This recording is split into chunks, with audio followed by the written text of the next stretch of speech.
लाडकी बहीण योजनेसंदर्भात फार मोठी बातमी समोर येत आहे। महिला व बालविकास मंत्री अदिती वरदा सुनील तटकरे काल लाईव्ह आल्या होत्या, तेव्हा त्यांनी लाडक्या बहीण योजनेच्या तिसऱ्या हप्त्याचे पैसे कधी येणार याची तारीख जाहीर केली। त्यांनी सांगितले की आतापर्यंत 1,60,00,000 महिलांना लाडक्या बहीण योजनेचे पैसे अकाउंटवर पडले आहेत। लाडक्या बहीण योजनेचे या महिन्याचे म्हणजेच सप्टेंबर महिन्याचे पैसे या महिन्याच्या शेवटच्या दिवसात महिलांच्या अकाउंटवर टाकणार आहोत, अशी घोषणा महिला व बालविकास मंत्री अदिती वरदा सुनील तटकरे यांनी केली।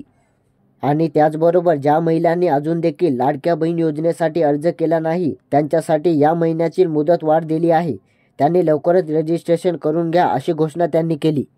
ज्या महिलांच्या अकाउंटला आधार कार्ड लिंक नाही त्या महिलांनी आधार कार्ड लिंक करून घ्या, जेणेकरून तिसऱ्या हप्त्याचे पैसे त्यांच्या अकाउंटवर पडतील, अन्यथा पडणार नाहीत, अशी घोषणा देखील त्यांनी केली।